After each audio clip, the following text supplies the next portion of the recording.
அன்பானவர்களுக்கு வணக்கம்.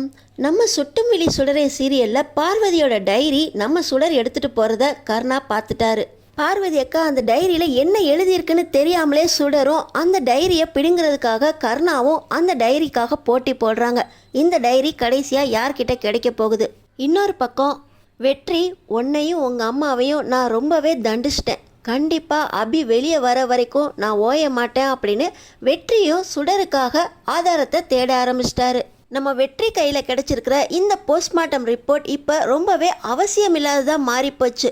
காரணம், இப்போ கிடைச்சிருக்க போஸ்ட்மார்ட்டம் ரிப்போர்ட் கொடுத்த டாக்டர் இப்போ உயிரோடு இல்லை. அந்த போஸ்ட்மார்ட்டம் கொடுத்தது நான் தான் அப்படின்னு அந்த டாக்டரே வந்து கோர்ட்டில் சொன்னாதான் இந்த போஸ்ட்மார்ட்டம் ரிப்போர்ட் செல்லுபடி ஆகும். அது வரைக்கும் இந்த போஸ்ட்மார்ட்டம் ரிப்போர்ட் நமக்கு செல்லுபடி ஆகாது அப்படின்னு அந்த டாக்டரை தேடிக்கிட்டு இருந்தாங்க. ஆனால் அந்த டாக்டர் இப்போ உயிரோடு இல்லை அப்படின்னு வக்கீல் பிரபாகரன் அபிகிட்ட கண்டுபிடிச்சு சொல்கிறாரு. நம்ம அபி ஒருவேளை கர்ணாவே இந்த டாக்டர் உண்மையை சொல்லிடக்கூடாது அப்படிங்கிறதுக்காக மறைச்சிருக்கலாம்ல அப்படின்னு கேட்குறாங்க.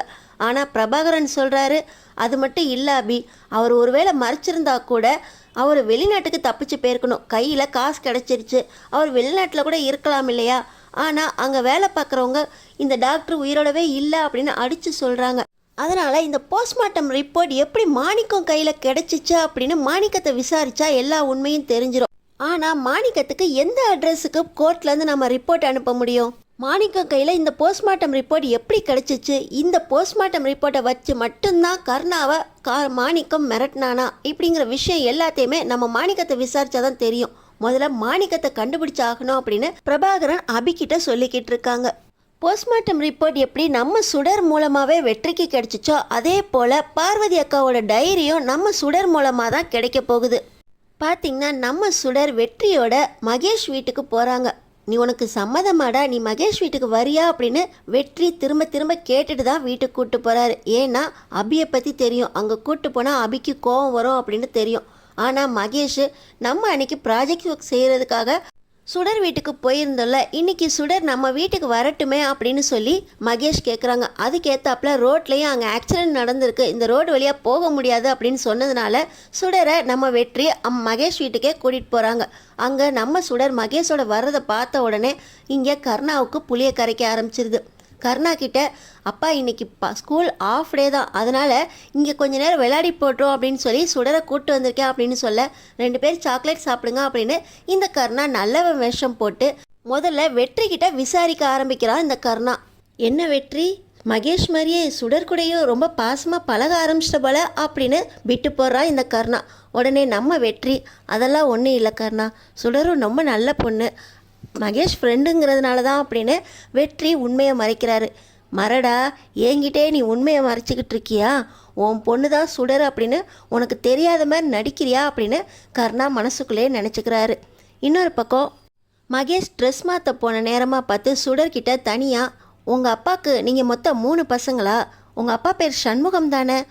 தருண், தியா இவங்களாம் எங்கே படித்தாங்க அப்படின்னு கேட்க, அவங்களாம் எங்கே படித்தாதுன்னு தெரியாது, நான் ஜெயிலில் அப்படின்னு சொல்லி வாயை இழுத்துட்டு நான் வேளாவூரில் சின்ன வயசில் படித்தேன் அப்படின்னு சுடர் சொல்ல, இப்போ கர்ணா பார்த்திங்கன்னா, அப்போ அவங்க எங்கே படித்தாங்கன்னு உனக்கு ஏன் தெரியாது அப்படின்னு விசாரிக்க ஆரம்பிச்சிட்றாரு.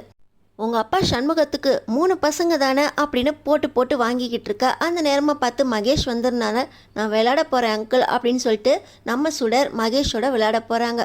ஒளிஞ்சு நின்று விளையாடுறப்போ, கண்டுபிடிச்சிட்டியே அப்படின்னு சொல்லிட்டு உனக்கு வேறு டாய்ஸ் எடுத்தாரேன் அப்படின்னு மகேஷ் பார்த்திங்கன்னா அவங்க அம்மா ரூமுக்கு கூட்டிகிட்டு போகிறாங்க. அங்கே தான் பார்த்திங்கன்னா மகேஷ் டாய்ஸ் எடுத்துக்கிட்டு இருக்கும்போது அவங்க அம்மாவோட டைரி ஒன்று நம்ம சுடரோட கண்ணில் படுது. மகேஷ் டாய்ஸ் எடுத்துக்கிட்டு இருக்கும்போது சுடர் அந்த டைரியை எடுத்து படிக்க, அதில் பார்த்திங்கன்னா ஃபஸ்ட் பேஜில் பார்வதி அக்கா ஒரு அழகான கவிதை ஒன்று எழுதி வச்சுருக்காங்க. அந்த கவிதையை சுடர் எழுத்துக்கூட்டி வாசிக்க, நீ வேணா இந்த டைரியை வச்சுக்கோ, எங்கள் அம்மாவோட டைரி இன்னொன்று இருக்கு அப்படின்னு சொல்லி மகேஷ் அந்த முக்கியமான டைரியை நம்ம சுடர்கிட்ட கொடுக்குறாங்க. பார்வதி அக்காவுக்கு விஷம் கொடுத்துட்டேன், இன்னும் நீ கொஞ்ச நேரத்தில் சாக போகிற அப்படின்னு சொல்லி கர்ணா பார்வதி அக்காவை ரூமில் பூட்டி வச்சுட்டு இங்கே கிடந்து சாகு அப்படின்னு வெளியே போய் நின்று வேஷம் போட்டுட்டு இருந்தான் பார்த்தீங்களா? அந்த நேரத்தில் பார்வதி அக்கா, இந்த டைரியில் தான் என் சாவுக்கு காரணம் கர்ணா தான் எனக்கு விஷம் கொடுத்து கொல்ல பார்த்தான், அந்த விஷம் என் உடம்புல கலந்து நான் சாகிறதுக்கு முன்னாடி கர்ணாவை பற்றின உண்மை எல்லாத்தையுமே நான் எழுதி வைக்கணும்னு நினச்சி தான் இந்த உண்மையை எழுதிக்கிட்டு இருக்கேன்.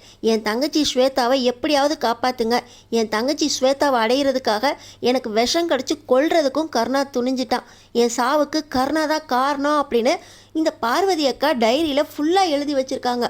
ஆனால் டைரியை புரட்டுற அளவுங்களுக்கு யாருக்குமே இங்கே பொறுமை இல்லை. இதே ரூம்லேயே டைரியும் மாட்டிக்கிட்டதுனால யாருமே டைரி எடுக்கலை. இப்போ இந்த முக்கியமான எவிடன்ஸான டைரி நம்ம சுடர் கையில் கிடச்சிருக்கு. இன்னொரு பக்கம் மாணிக்கத்தை கண்டுபிடிச்சாதான் நம்ம இந்த எவிடன்ஸ் எப்படி அவன் கையில் கிடச்சிச்சு, எப்போ கிடச்சிச்சு, எதுக்காக கர்ணா பார்வதி அக்காவை கொன்னா அப்படிங்கிற விஷயம் மாணிக்கத்துக்கு தெரியுமா அப்படின்னு விசாரிக்கிறதுக்காக மாணிக்கத்தை தேடுறதுக்காக பிரபாகர் ஒரு பக்கம் போகிறாரு. இன்னொரு பக்கம் நம்ம வெற்றியும் போகிறாரு. மகேஷ் அவங்க அம்மா கிட்ட எங்கள் அம்மா வானத்துக்கு போயிட்டாங்களாம், நீ டெங்கு காய்ச்சல் வந்து படுத்திருந்தப்போ எங்கள் அம்மா கிட்ட வேண்டிக்கிட்டதுனால உனக்கு ஜுரம் சரியாயிடுச்சு. இப்பையும் உனக்கு என்னென்ன வேண்டுதல் இருக்கோ அதை எங்கள் அம்மா கிட்ட வேண்டிக்கோ அப்படின்னு சொல்லி பார்வதி அம்மா கிட்ட மகேஷும் சுடரும் வேண்டிக்கிட்டு இருக்கும்போது சுடர் பார்த்தீங்கன்னா கெட்டவங்க கண்டிப்பாக அழிவாங்க, உங்கள் அம்மாவை யார் நைஃபால் குத்துனாங்களோ அவங்கள கண்டிப்பாக சாமி கண்ணை குத்துவாங்கன்னு எங்கள் அம்மா சொல்லியிருக்காங்க. கெட்டவங்கள சாமி கண்ணை குத்துவாங்களாம் அப்படின்னு சொல்லிக்கிட்டு இருக்கும்போது இன்னொரு பக்கம் இதையெல்லாம் பார்த்துக்கிட்டு இருக்காரு கர்ணா. சுடர் என்னென்னலாம் பண்ணுறா, எப்போயாவது ஏதாவது ஒரு துருப்பாவது சுடர் மூலமாக நமக்கு கிடைச்சிருமா அப்படின்னு இந்த கர்ணா நோட் பண்ணிக்கிட்டு இருக்கும்போது கெட்டவங்கள சாமி கண்ணை குத்துவான் அப்படின்னு சொன்ன உடனே கர்ணாவுக்கு பயம் வந்துடுது. ஏன்னா இந்த 10 வருஷத்துக்கு முன்னாடி சுடர் பிறக்கிற அந்த நேரத்தில் கர்ணாவுக்கு சாமியார் சொன்னது ஞாபகம் வருது. கம்சனை அழிக்கிறதுக்காக கிருஷ்ண அவதாரம் எடுத்த மாதிரி கெட்டவங்களை அழிக்கிறதுக்கு ஒரு உயிர் பொறப்பெடுத்துருச்சு அப்படின்னு கர்ணாவுக்கு அந்த சாமியார் சொன்னது ஞாபகம் வந்துடுது. வக்கீல்கிட்டையும் அதே விஷயத்த சொன்னப்போ திவாகர் இதெல்லாம் சும்மா, நம்ம எவிடன்ஸை கரெக்டாக கையில் எடுத்துக்கணும், அங்கே சுடர் பிறந்திருக்கா அப்படின்னா சுடரை வச்சு எந்த ப்ராப்ளமும் வராது, நீங்கள் இந்த சிட்டியில் எவ்வளோ பெரிய ஆள், உங்கள் இன்ஃப்ளூயன்ஸை பயன்படுத்தி எப்படியாவது மறுபடியும் எந்த ஒரு ஆதாரமும் கிடைக்காம அபியை உள்ளே தள்ளுறதுக்கான வேலையை நான் பார்க்குறேன் அப்படின்னு சொல்லி திவாகர் தைரியம் கொடுத்துட்டு போனாலும் கர்ணா இப்போ சுடர் வெற்றியோட பொண்ணு தான் அப்படிங்கிறதுனால வெற்றி கண்டிப்பாக அபிக்காகவும் சுடருக்காகவும் இறங்கி வேலையை செய்வான். என்கிட்டயே சுடர்னு ஒரு பொண்ணு இருக்கிறத சொல்லாமல் மறைக்கிறான். அப்போ சுடருக்காக எதையும் செய்வான். கண்டிப்பாக இவன் கையில் எந்த ஆதாரமும் கிடைக்கக்கூடாது அப்படிங்கிறதுக்காக கர்ணா சுடரை ஃபாலோ பண்ணுற ஆரம்பிச்சிட்டாங்க. அது மட்டும் இல்லாமல் அபி ஹாஸ்டலில் தான் இருக்கா அப்படின்னு வெற்றி மூலமாக தெரிஞ்சுக்கிட்டு இருந்த கர்ணாவுக்கு அபி ஹாஸ்டலில் இல்லை சண்முகத்தோட வீட்டில் தான் இருக்காங்க அப்படின்னு தெரிஞ்சு போச்சு. சண்முகம் தான் அபியோட அண்ணா அப்படின்னு அபியை பின்தொடர்ந்து போன கர்ணாவுக்கும் தெரிஞ்சு போச்சு. கண்டிப்பாக அபியை மிரட்டுறதுக்காகவாது சண்முகம் ஃபேமிலியையும் சுடரையும் கடத்தி வச்சுக்கிட்டு அபியை ஜெயிலில் தள்ளுறதுக்கு இந்த கர்ணா முடிவு பண்ணியிருக்காரு. அபிக்கு எந்த எவிடன்ஸ் கிடைச்சாலும் அந்த எவிடன்ஸை நீ என்கிட்ட கொடுக்கலைன்னா உன் குடும்பத்தை நான் இது பண்ணிடுவேன், கொலை பண்ணிடுவேன் அப்படின்னு மிரட்டியாவது கண்டிப்பாக அபிக்கிட்டேருந்து ஆதாரத்தை இந்த கர்ணா பிடுங்கிறதுக்கு பிளான் போட்டுட்டாரு. நம்ம சுடர் மகேஷ் வீட்டிலேருந்து கிளம்பும்போது பார்வதி அக்கா டைரியை பேக்கில் வைக்கிறத இந்த கர்ணா பார்க்குறாரு.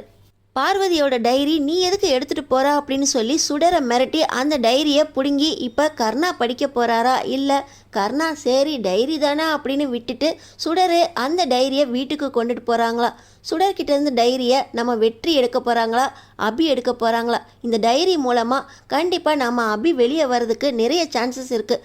சுடர்கிட்ட இருக்கிற பார்வதி அக்காவோட டைரி யாருக்கு கிடைக்க போகுது, இந்த உண்மையெல்லாம் எப்போ வெளிவர போகுது, அடுத்தடுத்து என்ன நடக்க போகுதுன்னு தெரிஞ்சுக்கிறதுக்கு நம்ம சேனலை சப்ஸ்கிரைப் பண்ணி தொடர்ந்து பாருங்கள்.